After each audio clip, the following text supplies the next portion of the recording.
Hi Gemini, welcome to your August 2021 Taroscope with me, Raphael from Reydiant Reality. It's an absolute pleasure to have you. Thank you so much for being here. Thank you so much for joining me. Quick note, my readings are for your sun, moon and ascendant signs. So whether you're a sun, moon or rising sign Gemini, this is for you. And I always advise that you watch all three to get a clearer, more complete picture of how they're going to speak to you. With that said, if you are a continued subby, you know I love you for it. And if you're new to my channel, please don't forget to like, share, and if you should so choose and it resonates, hit that subscribe button. Before we start, as always, I would like to bless my decks of cards with all forms of love, light, peace, prosperity and abundance, and I pray that the messages that come through are ultimately clear and concise and they help you on your path to your highest vibrational good. So let's have a look what the month ahead has in store for you, my dear Geminis, for your actions and interactions with the world at large. You've got the Ten of Cups. This is all about you. So this month you're looking to create more security for yourself, whatever that looks like. You are bringing things into the realm or out of the realm of possibility and into the realm of probability. What I like about the Ten of Cups is it's a very safe, secure environment kind of energy, and this is about you, right? Your actions and interactions. This is what you're seeking to create, and more importantly, this is a card of abundance. So this basically says that this month you are focused on creating your money, looking to create your financial pot, looking to create security for yourself.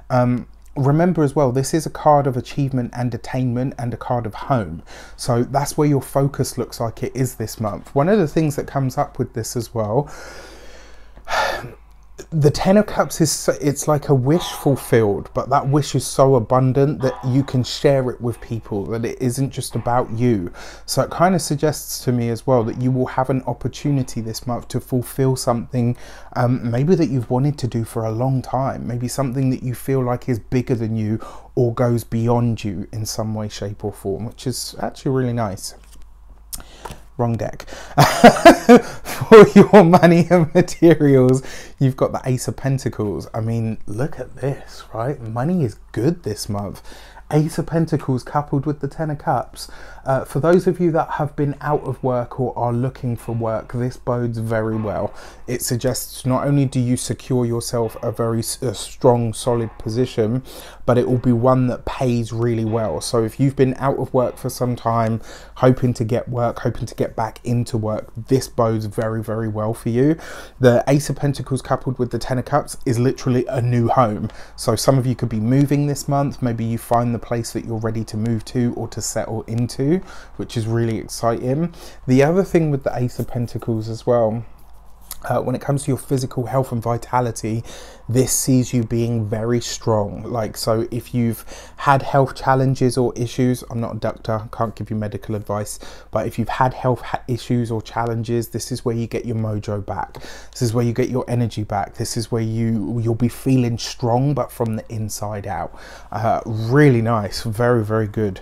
For your communications and conversations, you have the Two of Swords.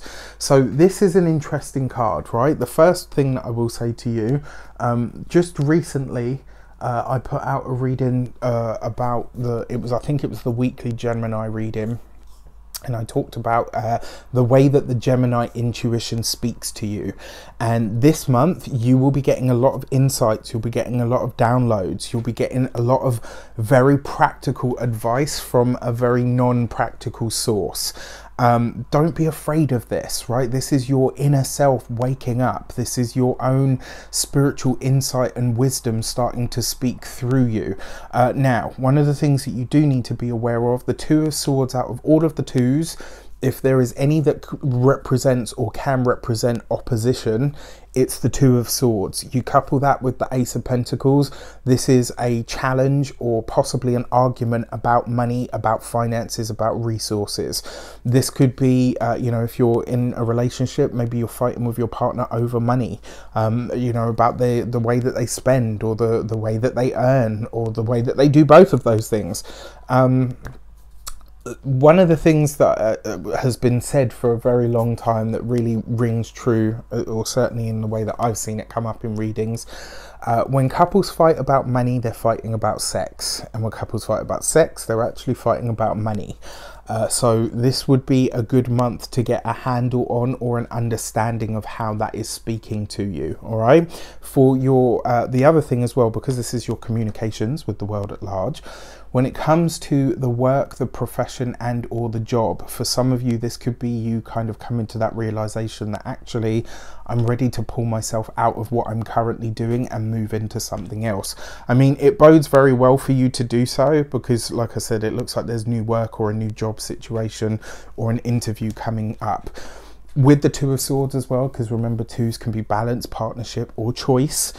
You may have, I mean, you're a Gemini, so you're going to want more than one option anyway, but you might have to choose between sort of two positions. I'm going to say this to you as well. One of them looks like it's going to be, you know, maybe it pays less, but the longevity of it is absolutely there. The job that immediately pays more and seems to glitter and, you know, seems all of that, you just want to consider, because the feeling that I get from it, it's like it's really good and shiny on the surface because they want to entice you in, because they know there's a lot of challenges behind the scenes that you aren't aware of as yet. Just keep that in mind. For your heart and half, you have the Temperance card. So you couple this with the Two of Swords.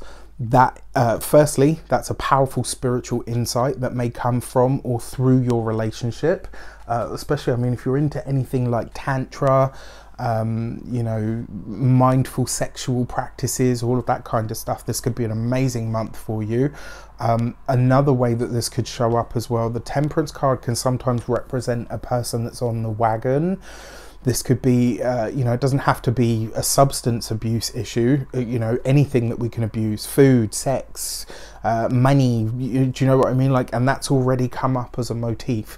So this month, for those of you that are in partnerships or relationships, I feel like you might be having some challenging conversations with the partner this month about money, finances, and resources. I don't think it's a deal breaker, but it does look like something that needs to be checked now before it becomes a deal breaker at a later date. All right. So let's have a look at your, for those of you that are single, the Temperance card coupled with the Two of Swords. You may meet somebody who excites you on the inner level, and I'm not talking about that level, but you might meet somebody this month that feels familiar to you, that has that kind of like, I know you from somewhere. There's a familiarity there. There's a sense of alignment with principles and values, and you know, maybe they you know, they get you in that place where you feel like, oh, okay, you know, you've hit me in my inner being. Like there's a sense of that here. Again, just don't let it run away with itself too quickly. All right, let's see your, maybe that's just me being me. I'm a bit of a sensible Sally in that regard. For your first week of the month, you've got the Hermit card right underneath the Ten of Cups. This is about taking some time to spend some time on your own, right? Especially spending time alone at home. Maybe asking yourself, what do I need from my home sector? How, you know, what is it that I need in order to feel happy, in order to feel settled, in order to be in what's the word, in order to be in a strong place, in order to be in an internal space where I feel like I am secure. This is a question that might be coming up for you. You add to that the come on brain, you add to that the seeking nature of the, you know, the Hermit card. The first thing that I want to say to you is there are going to be opportunities for you to get more or reacquainted with the deeper aspects of self this week, this first week of the month, but it's going to see you possibly being quite lonely and or solitary. Take that time. Sometimes when we do that inner work or we reconnect with our inner being, we see things in a very different light, and I feel like you're going to need to. For your second week of the month, you've got the Sun card with the Ace of Pentacles. For those of you that are looking to conceive, start families, have babies, second week of the month, you are fertile, honey. You better get to it.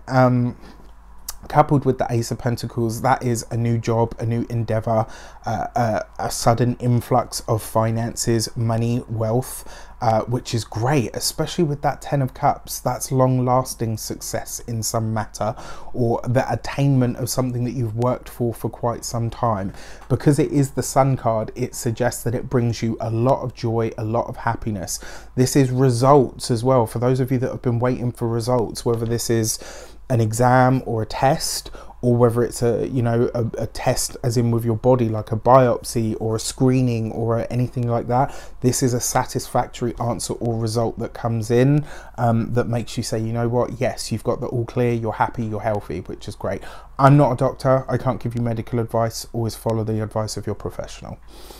For your third week of the month, you've got the Magician card underneath the Two of Swords. So this is going to be a month of spiritual insights for you, for sure. The Magician card is a card of yours anyway, because it rules Mercury. You have this right underneath the Two of Swords. I'm going to be really honest with you, my Geminis. You have a wonderful ability. Now I can say this because I'm an Aquarius, so I'm a bit of a rebel bitch like that. But you have an ability to twist words. You have an ability to do double entendre better than most people. You have an ability to hide or veil what you're trying to say underneath what you actually do say. This month, that's likely to get you in trouble. You've got the Magician card underneath the Two of Swords. When you are having conversations about spirituality, when you are connecting to people, you're going to have to be very clear on what your intentions are.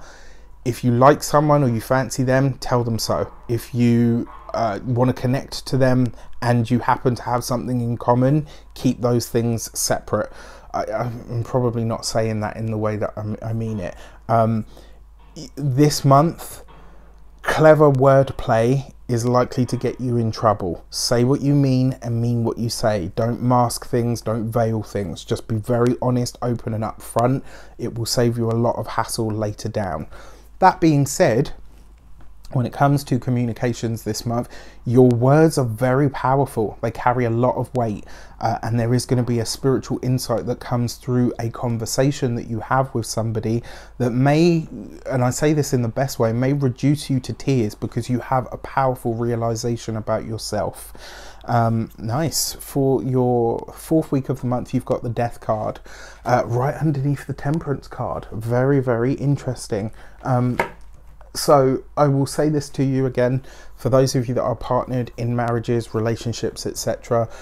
It doesn't mean the end of your relationship. For some of you it could, but it means that there is going to be conversations this month where you're having to kind of say, maybe you're having to lay a boundary, maybe you're having to say something very quickly or very clearly. Maybe you're having to tell a partner, you know, you're doing this and it's not acceptable. You know, you're going to have to be very open about that and, you know, possibly very forthright, which is not usually something that you guys like to do or are known for. You tend to find ways around what you have to say. This month, you don't have that luxury. You just got to be very clear, very open about what you think, what you feel and what you mean. For those of you that are single, for those of you that are single, you're I mean, it's the Death card with the Temperance card. Honestly, I think this is going to see you observing the kinds of people that you attract to yourself, and it's through some conversation, possibly with a friend. They're going to say something to you that makes you think like, oh my gosh, actually it's me. Like, I'm the one creating these situations. That's not blame. It's not saying that you're a bad person or anything like that. We all have a level or a personal brand of toxicity. We all have a level of challenges and conditioning and patterning that we have to work through. This month, you're becoming aware of one of yours. And if anything, that makes you even more of a badass, because once you see it, you can start working to change it. All right, for your new moon message, you have the Gate 25 and Innocence. And the lantern on there literally represents the shining beacon of truth. It's about, so this new moon that happens in the sign of Leo is really going to highlight to you what you need to know, and it's going to see you digging around in that place. Maybe that's where you're having this conversation. You're going to have this realization, and your first response or reaction might be to go into that whole sort of self-deprecating energy. Don't do it. You don't have to. Just acknowledge it and continue to do what you can to move past it, or to change it, or to evolve it in some way. Your full moon message is the Gate 22 and Grace. I love this card. It's one of my favorites, actually.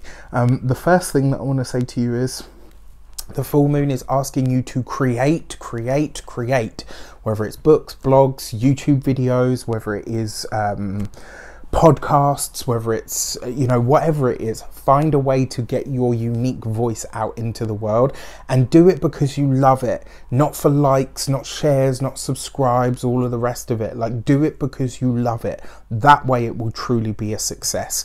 And then finally, the last message with the swan on the card. Swans mate for life. So for those of you that are in partnerships, this is going to show you, this full moon is going to reveal to you if this person is your person for life or if not. And for those of you that are single, it's going to highlight to you where you have recreated situations in relationships or drawn certain people to you, and how you can get rid of that, right? So it's interesting how these energies kind of work in tandem. With that said, I wish you an abundance of all of that good stuff. Have a fantastic month. Let me know in the comments how it shapes up. Take care, and I'll see you soon.